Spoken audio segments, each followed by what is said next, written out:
Olá, seja bem-vindo para mais um Evangelho. Que a paz e a luz de Jesus nos envolvam hoje e sempre. Desperte para a vida, medite em suas responsabilidades perante a humanidade e perante Deus. De você dependem criaturas que o cercam na família, no trabalho, na sociedade. Não fuja à responsabilidade que você assumiu. Realize seu trabalho com amor, produzindo o melhor que puder e o máximo que suas forças o permitirem. Em suas mãos está uma parte do futuro da humanidade. Este texto está no Minutos de Sabedoria de Carlos Torres Pastorinho, na lição 189. Linda, não é? E tem a ver com o nosso evangelho de hoje, que está lá na primeira carta de Pedro, capítulo 4, versículo 12. E diz assim: Meus queridos amigos, não fiquem admirados com a dura prova de aflição pela qual vocês estão passando, como se alguma coisa fora do comum estivesse acontecendo a vocês. E nós vamos falar hoje sobre provações de fé. Não é fácil, não é? Estamos vivendo momentos difíceis, não é?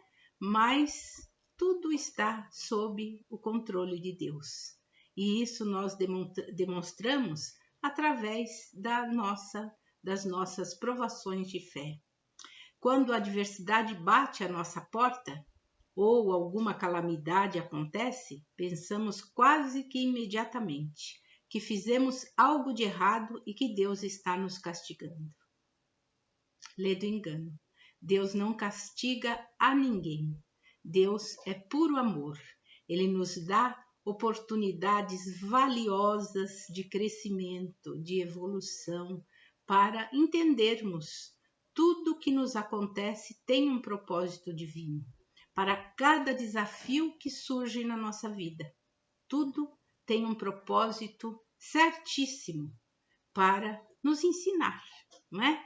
Deus não envia problemas, mas às vezes Ele permite que passemos por eles. E muitas vezes somos nós mesmos que criamos esses problemas. E por que isso acontece? As tentações, as provações e as dificuldades acontecem para aprendermos com elas, a enrijecer nossa musculatura espiritual e fortalecer-nos. Para isso, para nos fortalecer. Então, necessitamos superar as adversidades e resistir aos ataques que aparecem. Vão aparecendo no nosso caminho e necessário resistirmos a eles. As provações têm o objetivo de testar o nosso caráter, a nossa fé. Esse é o propósito maior. Se aprendermos a cooperarmos com Deus e aprendermos a mudar e a corrigir as áreas que Ele nos propõe, então passaremos nessa prova e seremos promovidos a um outro nível. Evoluiremos um degrau. Mas como que é esse negócio, né? Cooperar com Deus. O que Deus, Pai e Criador, espera de nós? Simples. Que façamos a parte que nos compete a cada um na obra divina, com alegria e disposição em cumpri-la. Ah, mas como eu vou saber qual é a minha parte? Simples. Aonde estamos colocados, não é? O que estamos realizando? Realizar com determinação, com coragem, com boa vontade e não ficarmos reclamando e reagirmos contra, nos revoltarmos muitas vezes com a situação. Então, ele permite passarmos por situações difíceis para que possamos limpar aquelas impurezas do nosso caráter, exatamente para nos burilar, para aprendermos com tudo isso. Podemos tentar resistir, na maioria das vezes fazemos isso, mas não vai nos servir de nada, pelo contrário, não é? Vamos resistir à toa, pois a nossa mudança ela é necessária. Então não adianta espernear, é aceitar e cumprir a nossa mudança. Ele colocará pessoas e situações no nosso caminho que muitas vezes vão nos esfolar, como se fossem lixas, mas ele também as usará para nos dar um melhor acabamento. Então, por isso, não adianta resistirmos, não é? Nós queremos muitas vezes resistir, porque não gostamos de sofrer com essas lixas, não é? Não vamos gostar nada disso, não gostamos nada disso. Vamos até achar que a vida não faz sentido. Vamos até querer fugir e resistir ou resistir a isso, não é? Mas vamos perceber que o problema sempre volta. Podemos fugir daqui, rodamos e o problema sempre volta à tona, até conseguirmos passar pela prova. Então, o jeito é trabalharmos com Deus no nosso processo de refinamento, ao invés de lutar contra Ele, e aí nós estaremos o quê? Provando a nossa fé. Quando nós passamos por esse processo e não resistimos, nos resignamos a passar e passamos com determinação, com coragem e boa vontade. Aí nós provamos a nossa fé.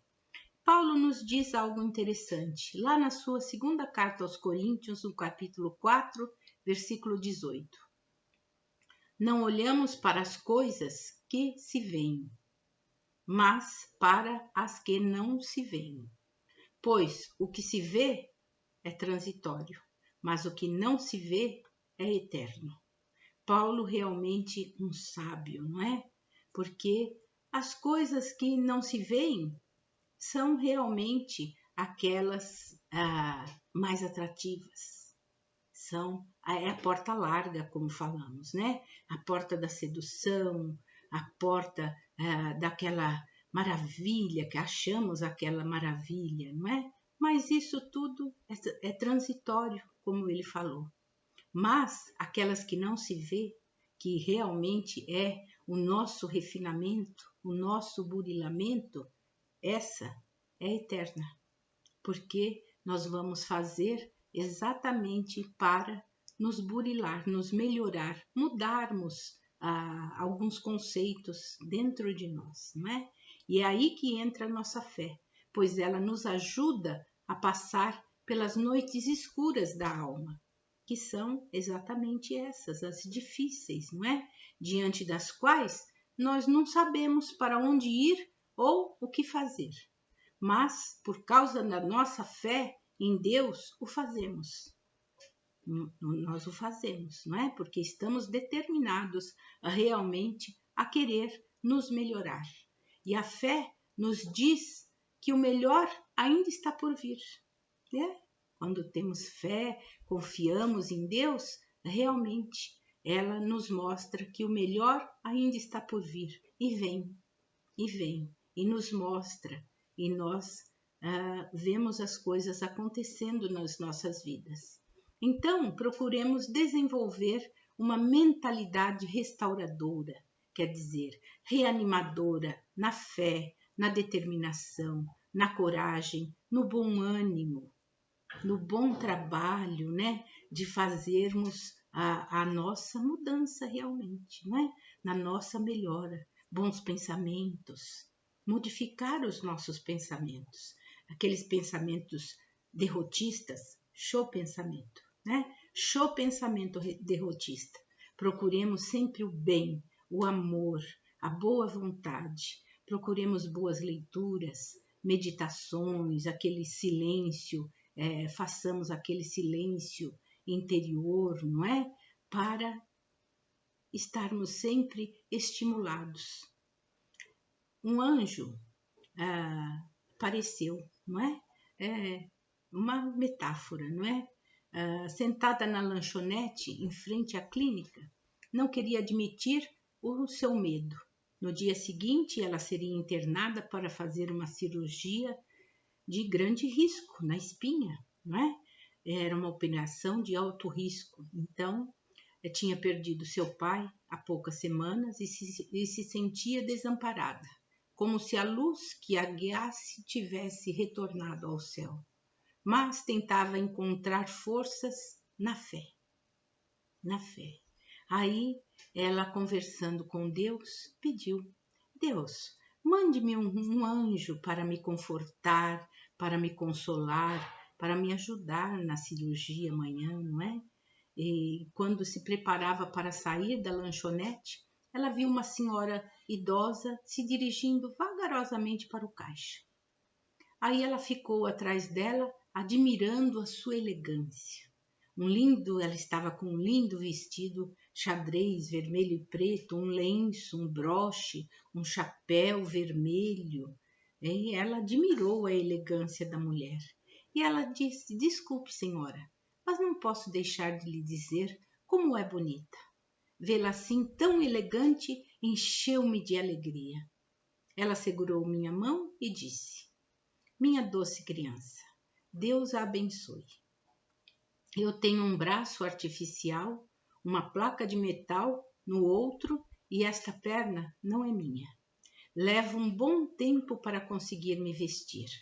Tento me arrumar da melhor maneira possível, mas à medida que os anos passam, parece que as pessoas pensam que não tem importância vestir-se bem. Você hoje fez com que eu me sentisse uma pessoa especial. Que o Senhor possa protegê-la e abençoá-la, porque você deve ser um anjinho enviado por Ele. A senhora se foi e ela não conseguiu dizer palavra alguma a ela. Ela tocou profundamente a sua alma, de tal forma que só podia ser o anjo que ela havia pedido a Deus que lhe enviasse. Né? Veja só a nossa fé como faz milagres. Que Jesus abençoe você e toda a sua família. Muita paz.